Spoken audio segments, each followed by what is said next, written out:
as a new entrepreneur, new founder, for me to find intelligent business owners, technologists, people that are so willing to givingly provide that information because they truly want to see success from someone they barely know, but that showed such a belief in the entrepreneurial journey, the founder journey, and the startup journey. Hey, Kelly, thank you for joining us. In this video, we're going to talk to you just kind of about the story of Zeal. You are one of the portfolio companies of Beeso, so we're kind of making the rounds, talking to some of our portfolio companies, getting some updates on kind of how you got to where you're at, and talking a little bit about where you're at and what it's been like working with Beeso Studio. So if you want to give just a really quick introduction, who you are and also who Zeal is, what Zeal is. Sure, absolutely. Great to be here, Craig. And I'm excited at the opportunity to tell this story. Beeso's been a huge part of Zeal's story, and I love to tell it. So I'll start with myself, Kelly Spurgeon. I am the founder of Zeal. I am a Nebraska native and have worked for many years in the technology industry, largely within the insurance industry. And in 2019, I saw an opportunity for solving problems outside of my current role. And that was in figuring out how to help people at home base with life's busy. So I was a busy working professional with small children at home, traveling a lot, and I needed help. I needed help at home base. And it was very difficult to find. It took more energy to find it than to often just not do it or do it yourself. But as I continued to look eyes wide open at opportunities, they say when you see a problem, fix it. And that's really the foundation of Zeal. So Zeal came from me needing help and looking for an easier way to find it. And so I had a vision of a technology platform that would almost be the Uber of personal assistance, that you would be able to, as a busy professional, to very quickly reach out to a trusted network of individuals, because the help that we provide is in your home, it's in your space, it's with your family, it's often with your children. And so it needs to be a trusted venue. And that idea at the time, which was called Be the Village in my business case, is ultimately what turned into Zeal at the end of 2019, right around Q1 of 2020. What timing? Yes. I also like to preface that, and I say otherwise known as 88 days before COVID hit. But, we'll never know what Zeal's story was without that. Yeah. So did that have any impact on getting Zeal started? What did that look like when you said you kind of had the business case and then Zeal officially formed? Then I know that you were working on it for a little bit before you kind of landed on exactly what Zeal has become, and I'm sure it's evolved also over time. I'm just kind of curious because you said that, did the pandemic happening right after you start affect the launch of Zeal and the way that you thought about Zeal? Yeah, it's a great question. Yes, to all of those. But at the end of the day, looking back, it made us pivot early on. And I think our ability to pivot and the ability for any entrepreneur that's coming from idea, right, through launch, needs to be able to pivot. So I don't know that I would have been able to make the turns and course corrections that I needed to if I didn't have a little heavier of a hand requiring it. So what our story is although I started the idea of the company with a technology platform vision, I launched the organization itself performing the tasks that the software platform was going to offer. Because in my experience in designing software and technology, you can't write good software without really understanding the customer you're solving for. And so my approach as a lifelong, career-long product manager was to experience the customer experience, the worker experience. So I knew all of the personas personally prior to really overcommitting in design of a software package that ultimately would be my long-term solution. So that's where the company started. At the end of 2019, I was out there sourcing customers. I was out there helping customers, always trying to put myself in that persona storyboard with the intention of very early on partnering with businesses to give their employees the benefit of help as an employee perk, because it was important to me to reach a broad audience of people who needed help, as opposed to just individual high wealth people that could maybe otherwise afford this. So vision of the company, software, learn the roles, partner with businesses, insert COVID. So when COVID came, I had not yet started to develop the software. I was preparing to start to meet with businesses. And as you can imagine, in April of 2020, there wasn't an HR leader or business owner out there just wondering if they could have somebody come in their office and talk about this new exciting perk to offer their employees, right? Like Right. all they were concerned with is how do we stay open? So what that did is it really pushed me to make a decision of what does the next 6 to 9 months look like then? And I chose at that time to invest what I had learned in the last 5 months and start the technology build. I think I maybe would have done that a little bit later had I not been pushed to say, well, I can't be in front of customers right now, right? So where can I put my energy? Where can we get progress and growth as a company? We can really start investing time, money into the software platform. So that had that come a little bit earlier. And then it also pushed us into the consumer market because there was still a consumer need for help as opposed to the business to business model.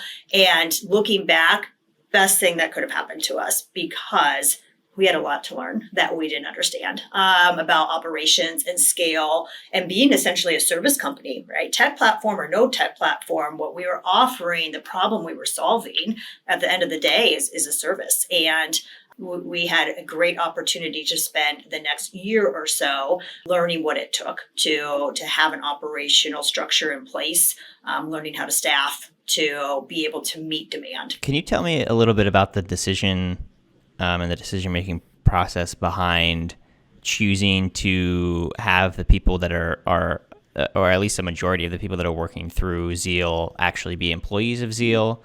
What was that decision-making process versus having it just be kind of like the Uber of personal assistants? I think there are some things out there that kind of do that. And what were you seeing not working in those that you thought Zeal could solve better by hiring people? Sure. Great question. I really kind of see the providers in 3 tiers. 1, actual employees. 2, 1099 contractors, gig workers. And 3, true marketplace vendors of more specific services. And the original business case was 100% 1099s. That was, to your point, the Uber gig worker that would come in. What I found was early on, there wasn't demand or as much demand as I thought there would be for what I consider kind of the one-hit help, right?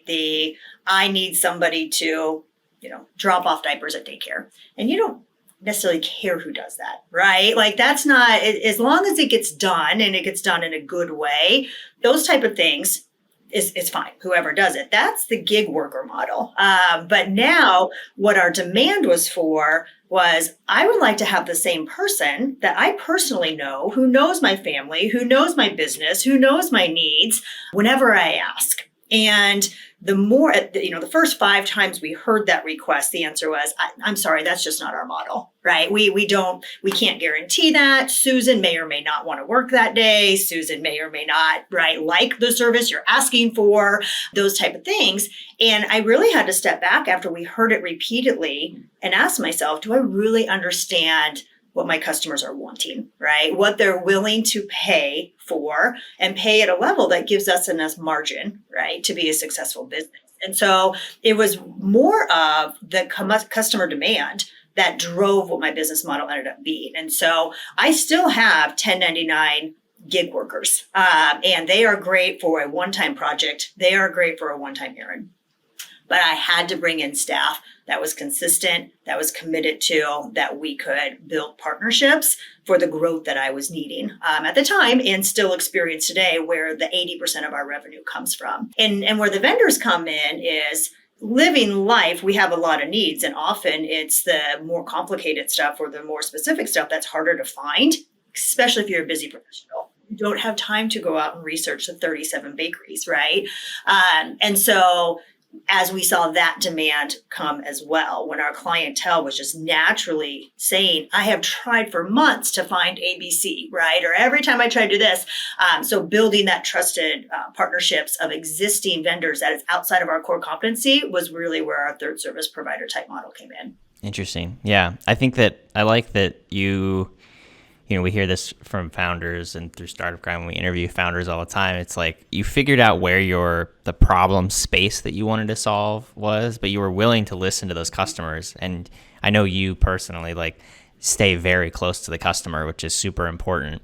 And that customer both on the business side and also on the consumer side and on the B2B2C, the consumer that is within the business case also. Talk a little bit about what are just some of the lessons that you've learned so far, kind of the challenges that you faced that you feel like you've learned something interesting from now that you're going into, what is it, 2 years? Almost 2 years of Zeal? Almost 3 years? 2.5. Yeah, 2.5. Two and a half. Yeah.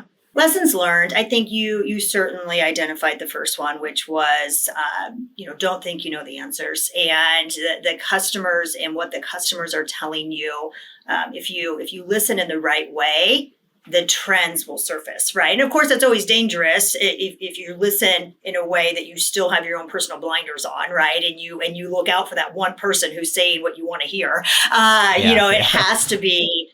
And I think that's where one of the greatest strengths that we've had in the last 2 years, because some of our jobs are very small, some of them are very big, but it's allowed us to get a large number of customers, right? And we now, 2 years in, we can see trends, right? We can look at the gross mass and start making better decisions for what the next 2 to 5 years look like for the company because we have that data. And kind of going back to where COVID was good for us and the pivots were good. I don't know that we would have ever had that if we would not have been pushed into that consumer market, right? And what we've discovered is we were thinking about the original vision of the business all wrong, which was I built a tech platform, right? And it solved problems. But at the end of the day, the tech platform is the venue, it's the weapon, it's the efficiencies, right? It's the experience, but the business is helping. And I do stay close to my customers. And the reason I do is partially selfish because that's what fills my bucket, right? Like as an entrepreneur and someone who left a fantastic, happy career, but I needed something more. I needed it both mentally and emotionally. And I think that you see that a lot with founders and entrepreneurs. And, there's 6 million articles out there now with the Great Resignation, right? Of people looking for something to fill them more emotionally. And that was a big part of my story before it was cool, right? I did it before it was cool. Right? You did. You're a trendsetter. Yeah, but it's also a challenge as a founder because I need that closeness to make me give me my significance and fill my bucket, but also always stepping back one level and saying, how am I driving this forward though? Because those decisions do take more, true business decisions, running the business and putting the right people in place to do that. So I know that you want to scale Zeal well beyond Omaha. What was the thinking behind, and like where are you at with that as far as like really focusing on kind of knocking it out of the park in Omaha before launching in other markets? I know that you're probably still formulating what that looks like, but I'm just wondering where your thinking is on that. For my entire career, I've always worked with companies that scale. Whenever I came in with them as an organization, whether it was the 50-person technology company or the 15,000 employee insurance company, their business model was based on scale. And so it's kind of all I know professionally. And so when I thought of Zeal, although it's satisfying to help at home base, right, and to help the 40 or 100 or 300 people that are around me, to me, business in my mind is just so much more than that. And so there never really was ever any thought process of the company that didn't drive towards how do you help more, right?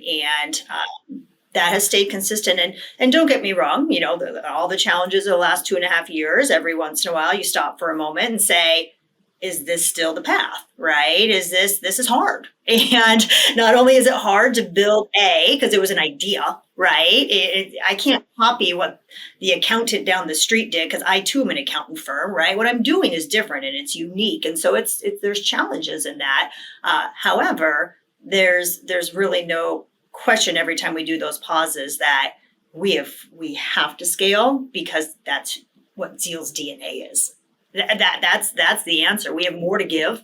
We have more to help, right?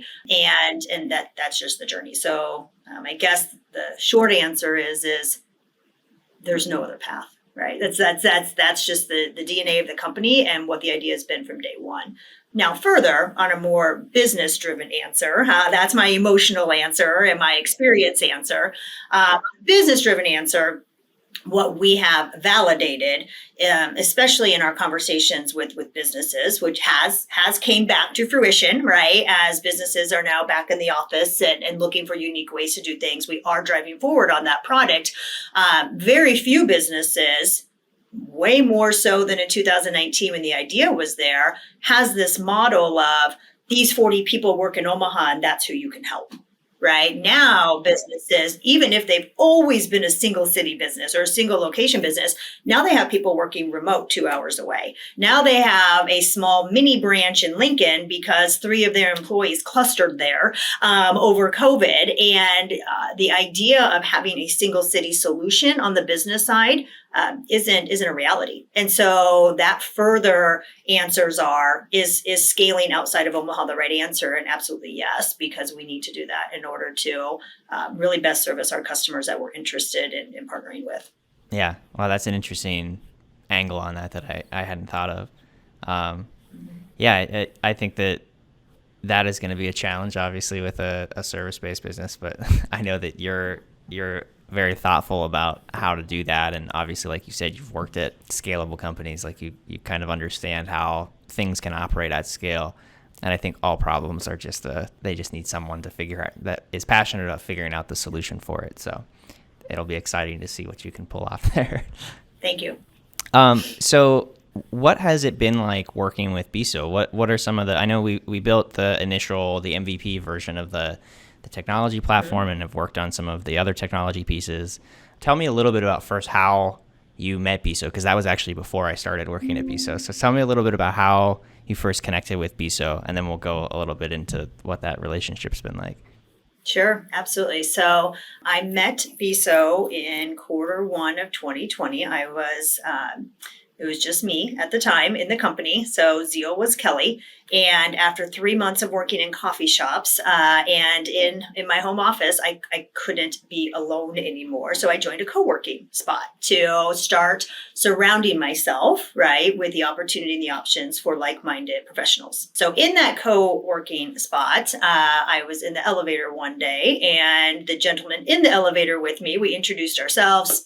I said, I'm Kelly. He said, he's John. We said in a short, brief sentence what our business was. And the words I chose to use was, I am a new startup in Omaha, building a technology platform or using technology to help people with their busy. And John's eyes got very, very big. And long story short, he shared with me that he and a partner had a very, very similar business idea just even 6 to 12 months prior to that, where they too had drafted out a tech platform for something similar. And I often joke that sometimes, I'm a huge believer in Kismet. It's like the top of the elevator opened up, right? And that moment was supposed to be. I think that emotionally I was looking for somebody to understand what I was doing. Again, it's a little harder story to tell. And what are the chances, right, that here I meet this? And I share that story because it's interesting and kind of fun, but it really is like the beginning testament to what it has been like to work with Beeso, because not only did we acknowledge in that short encounter that we had similarities in ideas, right? John offered immediately to share all those ideas. And he said, we have decided we aren't going to do anything with that idea. We had a lot of research in it. If you'd be interested, I'd give it to you. Well, what do you mean you'd give it to me? Right? And sure enough, 1 week later, John had a meeting scheduled. He spent hours with me walking through where they saw opportunity versus challenges, why maybe that idea wasn't moving forward in the Beeso ideation. And, it's as a business person, as a new entrepreneur, new founder, for me to find intelligent business owners, technologists, people that are so willing to givingly provide that information because they truly want to see success from someone they barely know, but that showed such a belief in the entrepreneurial journey, the founder journey, and the startup journey. Now, John's version of the story may be, I was really nice up front because I thought maybe she'd work with me.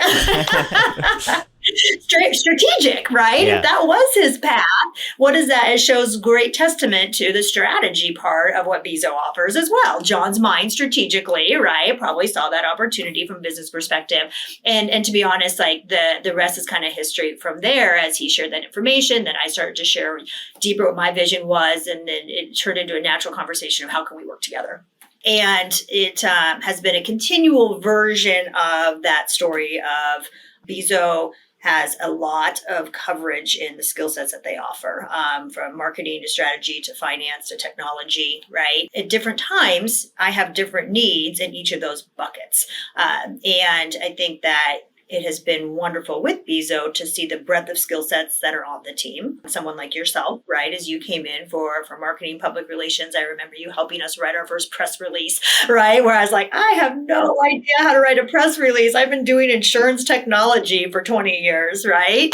Maybe 6 months later, we have, some financial questions, or we're looking to raise some money and to just maybe soundboard that off Beeso or truly engage in the service offerings that were there has been really positive for us because I personally don't have all those skill sets. It's great to have one place to know that there's a trusted source to be able to either get the service or talk through it, right, to develop a plan on the best way to move forward.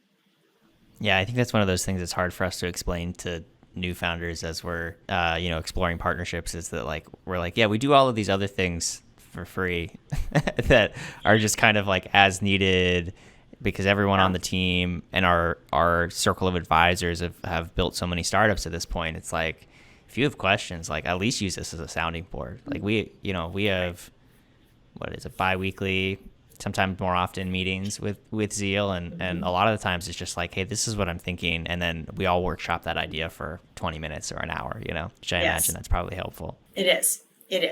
Yeah. You hear often, and I have experienced it and will, testament that it's true. Being a founder is lonely. And it's hard to understand why it's lonely when somebody tells you that before you experience it. But there's just a lot of layers of it within your own employee base, maybe your investors. But at the end of the day, the combination of all of it is somewhat of a lonely space. And Beeso was not only a partnership, right, but it was just a surrounding venue of like-minded people that are truly at the table for your success, that are coming there to help with success. And I think it helped balance out some of that lonely feeling, because it was almost, I don't know if it was an advisory tribe as opposed to an advisory board, right? They're different. So yeah, I like that. Where are you excited about Zeal, and what are you excited about that's coming up for Zeal? Yeah, a couple places. Our roadmap in general, I'm excited that we stayed on our roadmap with the pivots. Of course, the pivot causes the roadmap to shift a little bit, but at the end of the day, idea, launch, learn, grow, right? That's what it's always been. Then scale. Right. So grow, learn. That's circular for a while, and then scale. And in that, one of our largest milestones for this year was to formally launch that business to business product that we now call Zeal Perks. And we have been able to have that launched. We met our timelines. We were building some great partnerships in the city of Omaha. I don't want to have 100 of them. Right. I want to have 20 because I want to learn from them. So that immediately feeds into scale. And so that coming to fruition and really having a team of focusing on that this summer is exciting for not only because it met our roadmap, but going back to that filling my own bucket again, it is emotionally exciting to now see for the first time these, 20 employee companies who the employees are just floored, right? That this is something their employer would do for them, right? And to hear their testimonials of just in 2 months, right? The change that we can give them is pretty awesome. So I have a little emotional bucket filler with it, which is good to get those. And now we have the opportunity to spend the next few months, maturing and molding that, and then leading into next year being our scale year. And so those conversations, kind of strategy sessions, if you will start here in a few months. And it won't be easy, right? There'll be fun challenges that come with it, but that's really where my business excitement comes from, is now getting to having those building blocks at the point where we can really start executing there. Yeah, I really applaud you for, just watching you as a founder develop. You've always been so action oriented, which everyone talks about, but it's actually really hard to do as a founder because there's so much pressure to take the right actions. But you got out really early and started, we talked about this at the beginning, you started like actually providing services and getting in front of customers. And I see that every step of the way with you. It's like, there's lots of planning, obviously. There's lots of planning that has to go into a business like yours. But at the end of the day, it's like, let's do something, learn from it, and then try again. Yes, there's a strength and a weakness to being an activator, because that's what I am. I'm absolutely an activator, an achiever, strategic. Those are my top three strengths, and I take a lot of pride in those. But you also have to be cautious with those because it's very easy, and it's almost been a lifelong career piece of me that I have to keep a pulse on as a leader, that sometimes when you start activating, it's easy to get stuck there. And I'm hyper aware of that because of I used to blame it on the role, right? It was, well, this position does it, or the person I'm working with causes it to happen. No, it's me, right? Like it's just innately me. And I'm aware of it. So I appreciate you, identifying that and acknowledging it. And I do think it is a strength. I'm proud of that strength, but it can be a dangerous strength in this role and in any leadership role, because if you get too stuck, it's hard to pop back up. And it almost becomes kind of like a fix for me now. It's like all of us have been in those really long, drawn out projects. You feel like it's weeks and months of not getting anything done. But then you go home at night and you mow your yard and you're like, I just got a feeling of completion, right? Like there's those moments of like, but I did that. And I think that that's still what happens a little bit with me is I use some of those opportunities to activate, to kind of give me that fix in the long haul, right? So that I can kind of, okay, now I'm going to, turn into more long-term focus again, because I was able to get that hit. Well, is there anything else that you'd like to leave anybody with about Zeal, about your journey as a founder? What I've learned in starting now a startup, yet a small business, right? And in a community that embraces startups and all those things. And there's a lot of great people that are supporting not only me and Zeal, but the idea, right? In this community of starting businesses from an idea, right? And taking the risk and growing from there. And I think that I did not understand the power of that community when I started this journey. I had an idea and I was going to start that idea, and no thought process was bigger than that, right? Of, what it really takes. And I commend you and what you've done in the Omaha community. I commend the Omaha community, right, for people coming together to support people like me. And not everybody's story is the same. Yes, I have a technology platform, but I'm not a technology company. But the technology environment in Omaha embraces me, right? Because I have, for all the reasons, because I have enough of that as my story, and my company won't be successful without it.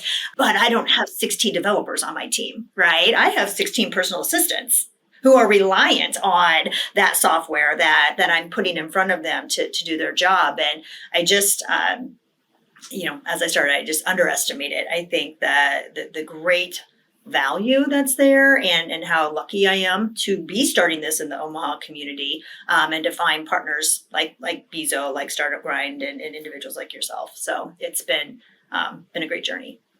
Great. Yeah. I think that's, it is kind of hard to quantify that, obviously.